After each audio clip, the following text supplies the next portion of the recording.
ഇയ്യോബ് 9-ാം അധ്യായം. അതിന് ഇയ്യോബ് ഉത്തരം പറഞ്ഞത് എന്തെന്നാൽ, അത് അങ്ങനെ തന്നെ എന്ന് എനിക്കും അറിയാം നിശ്ചയം. ദൈവസന്നിധിയിൽ മർത്യൻ നീതിമാനാകുന്നത് എങ്ങനെ? അവനവനോട് വ്യവഹരിപ്പാൻ ഇഷ്ടം തോന്നിയാൽ 1000-ൽ 1 ഉത്തരം പറവാൻ കഴിയുകയില്ല. അവൻ ജ്ഞാനിയും മഹാശക്തനുമാകുന്നു. അവനോട് ശഠിച്ചിട്ട് ഹാനി വരാത്തവൻ ആർ? അവൻ പർവ്വതങ്ങളെ അവ അറിയാതെ നീക്കിക്കളയുന്നു, തൻ്റെ കോപത്തിൽ അവയെ മറിച്ചു കളയുന്നു. അവൻ ഭൂമിയെ സ്വസ്ഥാനത്ത് നിന്ന് ഇളക്കുന്നു, അതിൻ്റെ തൂണുകൾ കുലുങ്ങിപ്പോകുന്നു. അവൻ സൂര്യനോട് കൽപ്പിക്കുന്നു, അത് ഉദിക്കാതിരിക്കുന്നു. അവൻ നക്ഷത്രങ്ങളെ പൊതിഞ്ഞു മുദ്രയിടുന്നു. അവൻ തനിച്ച് ആകാശത്തെ വിരിക്കുന്നു, സമുദ്രത്തിലെ തിരമാലകളിന്മേൽ അവൻ നടക്കുന്നു.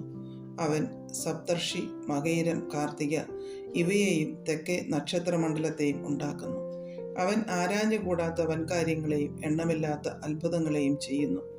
അവൻ എൻ്റെ അരികെ കൂടി കടക്കുന്നു, ഞാൻ അവനെ കാണുന്നില്ല. അവൻ കടന്നു പോകുന്നു, ഞാൻ അവനെ അറിയുന്നതുമില്ല. അവൻ പറിച്ചെടുക്കുന്നു, ആർ അവനെ തടുക്കും? നീ എന്തു ചെയ്യുന്നു എന്ന് ആർ ചോദിക്കും? ദൈവം തൻ്റെ കോപത്തെ പിൻവലിക്കുന്നില്ല, രഹബിൻ്റെ തുണയാളികൾ അവന് വഴങ്ങുന്നു. പിന്നെ ഞാൻ അവനോട് ഉത്തരം പറയുന്നതും അവനോട് വാദിപ്പാൻ വാക്ക് തിരഞ്ഞെടുക്കുന്നതും എങ്ങനെ? ഞാൻ നീതിമാനായിരുന്നാലും അവനോട് ഉത്തരം പറഞ്ഞുകൂടാ. എൻ്റെ പ്രതിയോഗിയോട് ഞാൻ യാചിക്കേണ്ടി വരും. ഞാൻ വിളിച്ചിട്ട് അവൻ ഉത്തരം അരുളിയാലും എൻ്റെ അപേക്ഷ കേൾക്കും എന്ന് ഞാൻ വിശ്വസിക്കുകയില്ല. കൊടുങ്കാറ്റ് കൊണ്ടവൻ എന്നെ തകർക്കുന്നുവല്ലോ, കാരണം കൂടാതെ എൻ്റെ മുറിവുകളെ പെരുക്കുന്നു.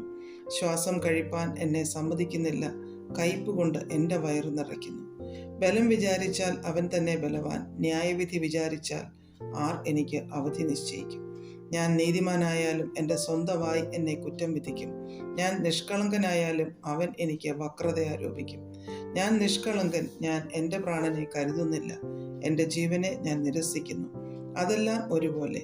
അതുകൊണ്ട് ഞാൻ പറയുന്നത്, അവൻ നിഷ്കളങ്കനെയും ദുഷ്ടനെയും നശിപ്പിക്കുന്നു. ബാധ പെട്ടെന്ന് കൊല്ലുന്നുവെങ്കിൽ നിർദോഷികളുടെ നിരാശ കണ്ടവൻ ചിരിക്കുന്നു. ഭൂമി ദുഷ്ടന്മാരുടെ കയ്യിൽ ഏൽപ്പിച്ചിരിക്കുന്നു, അതിലെ ന്യായാധിപന്മാരുടെ മുഖം അവൻ മൂടിക്കളയുന്നു. അത് അവനല്ലെങ്കിൽ പിന്നെ ആർ?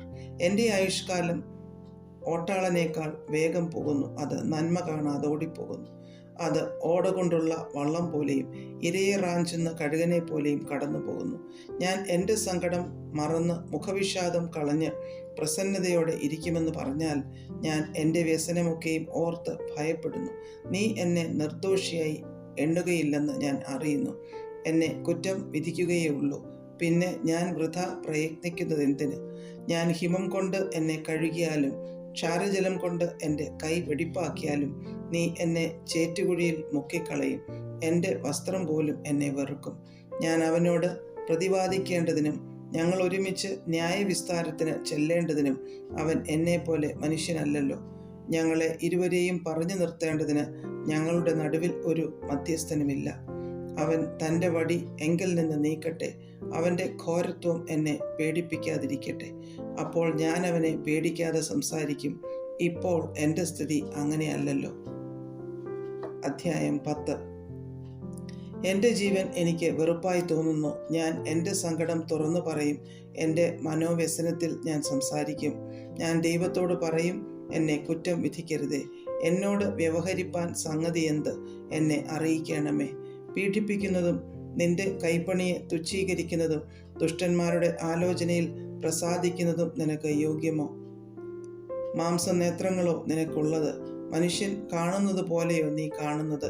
നീ എൻ്റെ അകൃത്യം അന്വേഷിപ്പാനും എൻ്റെ പാപത്തെ ശോധന ചെയ്യുവാനും നിന്റെ നാളുകൾ മനുഷ്യൻ്റെ നാളുകൾ പോലെയോ? നിന്നാണ്ടുകൾ മർത്യൻ്റെ ജീവകാലം പോലെയോ? ഞാൻ കുറ്റക്കാരനല്ല എന്ന് നീ അറിയുന്നു. നിന്റെ കയ്യിൽ നിന്ന് വിടുവിക്കുന്നവൻ ആരുമില്ല. നിന്റെ കൈ എന്നെ ഉരുവാക്കി എന്നെ മുഴുവനും ചമച്ചു. എന്നിട്ടും നീ എന്നെ നശിപ്പിച്ചു കളയുന്നു. നീ എന്നെ കളിമണ്ണ് കൊണ്ടെന്ന പോലെ മനഞ്ഞു എന്നോർക്കണമേ. നീ എന്നെ വീണ്ടും പൊടിയാക്കി കളയുമോ? നീ എന്നെ പാലുപോലെ പകർന്ന് തൈർ പോലെ ഉറകൂടുമാറാക്കിയല്ലോ. ത്വക്കും മാംസവും നീ എന്നെ ധരിപ്പിച്ചു, അസ്ഥിയും ഞരമ്പും കൊണ്ട് എന്നെ മടഞ്ഞിരിക്കുന്നു. ജീവനും കൃപയും നീ എനിക്ക് നൽകി, നിന്റെ കടാക്ഷം എൻ്റെ ശ്വാസത്തെ പരിപാലിക്കുന്നു. എന്നാൽ നീ ഇത് നിന്റെ ഹൃദയത്തിൽ ഒളിച്ചു വെച്ചു. ഇതായിരുന്നു നിന്റെ താല്പര്യം എന്ന് ഞാൻ അറിയുന്നു. ഞാൻ പാപം ചെയ്താൽ നീ കണ്ടുവെക്കുന്നു, എൻ്റെ അകൃത്യം നീ ശിക്ഷിക്കാതെ വിടുന്നതുമില്ല.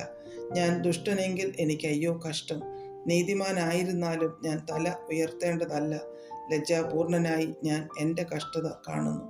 തല ഉയർത്തിയാൽ നീ ഒരു സിംഹം പോലെ എന്നെ നായാടും. പിന്നെയും എങ്കിൽ നിന്റെ അത്ഭുത ശക്തി കാണിക്കുന്നു. നിന്റെ സാക്ഷികളെ നീ വീണ്ടും വീണ്ടും എൻ്റെ നേരെ നിർത്തുന്നു. നിന്റെ ക്രോധം എൻ്റെ മേൽ വർദ്ധിപ്പിക്കുന്നു. അവ ഗണം ഗണമായി വന്നു പൊരുതുന്നു. നീ എന്നെ ഗർഭപാത്രത്തിൽ നിന്ന് പുറപ്പെടുവിച്ചത് എന്തിന്? ഒരു കണ്ണും എന്നെ കാണാതെ എൻ്റെ പ്രാണൻ പോകുമായിരുന്നു. ഞാൻ ജനിക്കാത്തതുപോലെ ഇരിക്കുമായിരുന്നു. ഗർഭപാത്രത്തിൽ നിന്ന് എന്നെ ശവക്കുഴിയിലേക്ക് കൊണ്ടുപോകുമായിരുന്നു. എൻ്റെ ജീവകാലം ചുരുക്കമല്ലയോ? ഇരുളും അന്ധതമസ്സും ഉള്ള ദേശത്തേക്ക് അർദ്ധരാത്രി പോലെ കൂരിരുളും ക്രമമില്ലാതെ അന്ധതമസ്സും വെളിച്ചം അർദ്ധരാത്രി പോലെയും ഉള്ള ദേശത്തേക്ക് തന്നെ മടങ്ങി വരാതവണ്ണം പോകുന്നതിന് മുൻപേ ഞാൻ അല്പം ആശ്വസിക്കേണ്ടതിന് നീ മതിയാക്കി എന്നെ വിട്ടുമാറണമേ. അധ്യായം 11. അതിന് നയമാത്യനായ സോഫർ ഉത്തരം പറഞ്ഞതെന്തെന്നാൽ, വാക്ബാഹുല്യത്തിന് ഉത്തരം പറയേണ്ടയോ? വിടുവായൻ നീതിമാനായിരിക്കുമോ? നിന്റെ വായ്പട കേട്ടിട്ട് പുരുഷന്മാർ മിണ്ടാതിരിക്കുമോ?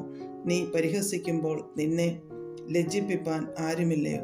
എൻ്റെ ഉപദേശം നിർമ്മലം എന്നും തൃക്കണ്ണിന് ഞാൻ വെടിപ്പുള്ളവൻ എന്നും നീ പറഞ്ഞുവല്ലോ. അയ്യോ, ദൈവം അരുളി ചെയ്യുകയും നിന്റെ നേരെ അധരം തുറക്കുകയും ജ്ഞാനമർമ്മങ്ങൾ വിവിധ സാഫല്യമുള്ളവ എന്ന് നിന്നെ ഗ്രഹിപ്പിക്കുകയും ചെയ്തുവെങ്കിൽ അപ്പോൾ നിന്റെ അകൃത്യം ഓരോന്നും ദൈവം ക്ഷമിച്ചിരിക്കുന്നു എന്ന് നീ അറിയുമായിരുന്നു. ദൈവത്തിൻ്റെ അഗാധതത്വം നിനക്ക് ഗ്രഹിക്കാമോ? സർവശക്തൻ്റെ സമ്പൂർത്തി നിനക്ക് മനസ്സിലാകുമോ? അത് ആകാശത്തോളം ഉയരമുള്ളത്. നീ എന്തു ചെയ്യും? അത് പാതാളത്തേക്കാൾ അഗാധമായത് നിനക്ക് എന്തറിയാം? അതിൻ്റെ പരിമാണം ഭൂമിയേക്കാൾ നീളവും സമുദ്രത്തേക്കാൾ വീതിയും ഉള്ളത്. അവൻ കടന്നു വന്ന് ബന്ധിക്കുകയും വിസ്താരസഭയെ കൂട്ടുകയും ചെയ്താൽ അവനെ തടുക്കുന്നതാർ? അവൻ നിസ്സാരന്മാരെ അറിയുന്നുവല്ലോ. ദൃഷ്ടി വെക്കാതെ തന്നെ അവൻ ദ്രോഹം കാണുന്നു. പൊണ്ണനായവനും ബുദ്ധി പ്രാപിക്കും. കാട്ടുകഴുതക്കുട്ടി മനുഷ്യനായി ജനിക്കും. നീ നിന്റെ ഹൃദയത്തെ സ്ഥിരമാക്കി അവങ്കിലേക്ക് കൈമലർത്തുമ്പോൾ നിന്റെ കയ്യിൽ ദ്രോഹം ഉണ്ടെങ്കിൽ അതിനെ അകറ്റുക. നീതികേട് നിന്റെ കൂടാരങ്ങളിൽ പാർപ്പിക്കരുത്. അപ്പോൾ നീ കളങ്കം കൂടാതെ മുഖം ഉയർത്തും. നീ ഉറച്ചു നിൽക്കും, ഭയപ്പെടുകയുമില്ല. അതെ, നീ കഷ്ടത മറക്കും. ഒഴുകിപ്പോയ വെള്ളം പോലെ അതിനെ ഓർക്കും. നിന്റെ ആയുസ് മധ്യാഹ്നത്തേക്കാൾ പ്രകാശിക്കും. ഇരുൾ പ്രഭാതം പോലെയാകും. പ്രത്യാശയുള്ളത് കൊണ്ട് നീ നിർഭയനായിരിക്കും. നീ ചുറ്റും നോക്കി സ്വൈര്യമായി വസിക്കും. നീ കിടക്കും, ആരും നിന്നെ ഭയപ്പെടുത്തുകയില്ല. പലരും നിന്റെ മമത അന്വേഷിക്കും. എന്നാൽ ദുഷ്ടന്മാരുടെ കണ്ണ് മങ്ങിപ്പോകും. ശരണം അവർക്ക് പൊയ്പോകും. പ്രാണനെ വിടുന്നതത്രേ അവർക്കുള്ള പ്രത്യാശ.